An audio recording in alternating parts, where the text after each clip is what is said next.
Throughout her life, Luann Burke has been gradually losing her eyesight from a rare degenerative eye disease. Also throughout her life, she has been skiing and adjusting in the sport to her decreasing amount of sight. I was skiing on my own a little bit, even after I quit driving. I was about 24, 25 when I was skiing by myself, and I skied off a cliff. I got lost, I didn't know where I was, and that's when I realized I needed to find a new way to ski. A guide is everything for a visually impaired or blind skier. And building that bond with somebody doesn't always happen, and when it does, it's awesome. It's crucial to a good ski day. With her talent and desire for skiing, she soon found herself hooking up with the race circuit and the U.S. Disabled Ski Team to pursue her passion for going fast. I'd have to say my best moments on the U.S. team have so much to do with my ski guide as well. The progression with David was really the key to my success. We skied together for several years together, totally got to know each other skiing, and got to know each other just like inside and out.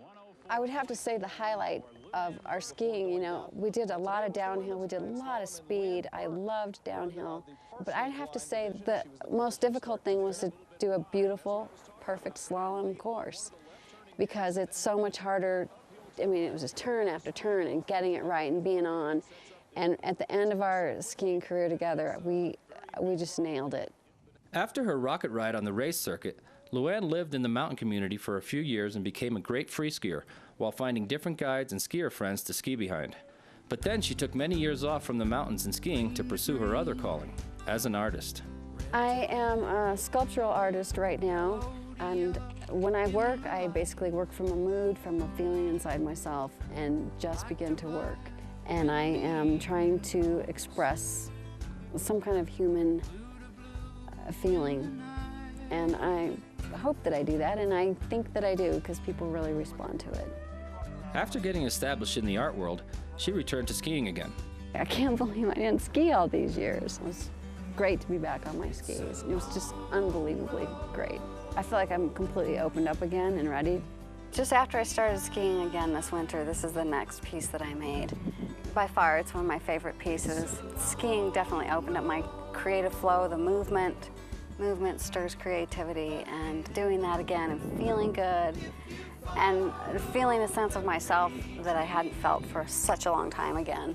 I just was just on fire in the studio. For me, it's not the only sport, but it's the sport that definitely brings me the most joy when I do it and demands the most of me. I'm at my absolute best.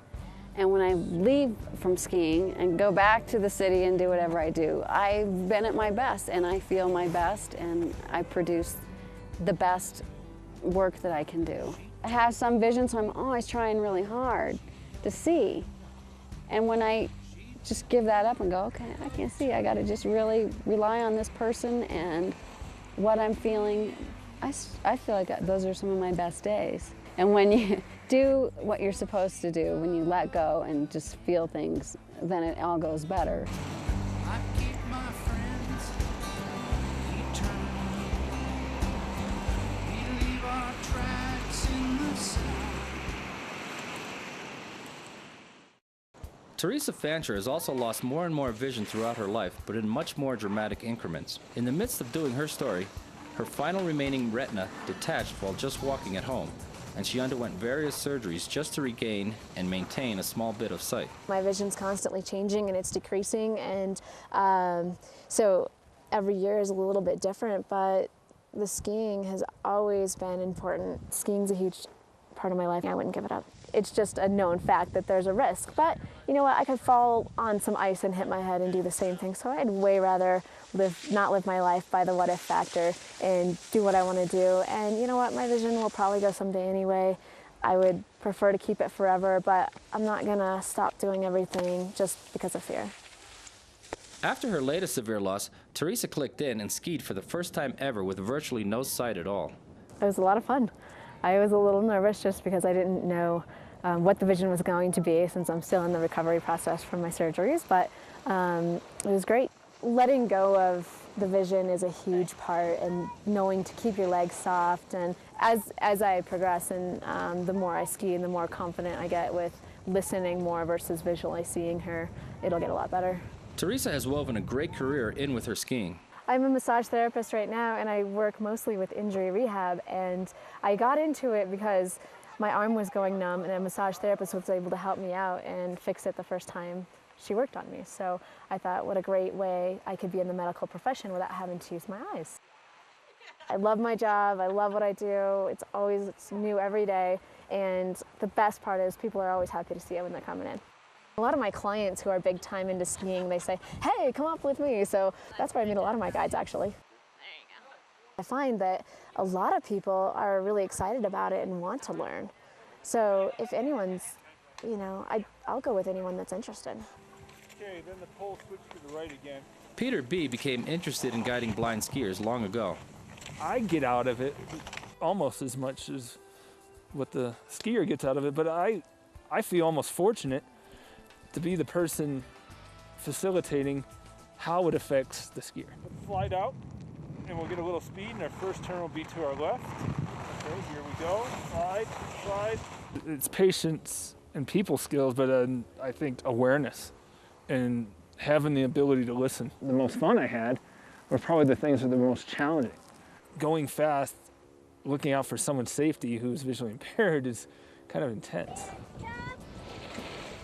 That was awesome. It's fun, and I don't think it's tough. I think there's probably a lot more blind guides out there because I really enjoyed it. Now I want to do it more. Maybe Teresa has a new skiing buddy. I definitely plan on always skiing my whole life, even as a total if I do become one. You're just going to get knocked around once in a while. That's the way it is. It's fine. You're not trying hard enough if you don't fall once in a while.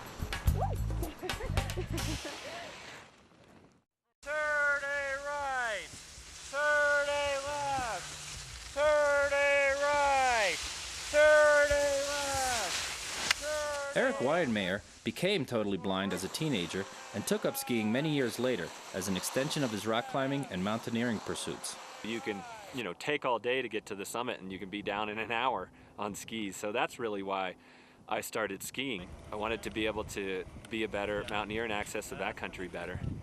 Eric first broke all preconceived notions of what blind people could achieve in the sport of rock climbing. Then he shattered the same preconceived notions in mountaineering when he became the first blind person ever to summit Mount Everest. The sport of skiing presented many new things to him and his blind adventuring. I really love skiing. It's such a thinking sport, so you're responding and reacting as you're sensing something, and it's really exciting. As a blind person, you don't get to do that many things fast, and skiing is fast and furious. And it's definitely the one thing in my life that I'd say is like full of adrenaline, to be able to ski in sync with another person. Eric's accomplishments have always exemplified the meaning of teamwork, and there is the ultimate level of trust and teamwork required between him and his ski guide. Me being able to ski well is so much about trust. That trust is everything. And so for me, skiing is about skill and technique, obviously, but it's definitely about relationship between another person. Eric's guide, Jeff Ulrich, was already a top blind skiing guide for years when Eric teamed up with him. The challenge of guiding, blind skiers is especially the totals who are constantly listening, focusing on me as a guide. They're trusting their life and putting it into my hands, my voice. And so it's a great challenge that it really challenges my mind. While many guides of totally blind skiers prefer to be in the back for safety and control reasons, except in a big bump field, Eric and Jeff prefer guiding from the front. Blind people are so accustomed to listening to sounds. By having the guide in front, the skier is focusing more down the hill where the sound is coming from. A great aspect of skiing which visually impaired skiers can take advantage of, and which Eric definitely does, is backcountry skiing. You can get into skinning up mountains like I do. You don't get as much skiing in when you do that, but I really like it because it's a great workout. You skin up a mountain, you ski down. You only get one run, but it's a great half-a-day activity and keeps you fit, and it's good to be out there with your friends. It's one of those things that a blind person can do with a friend that they really trust and you develop some communication with.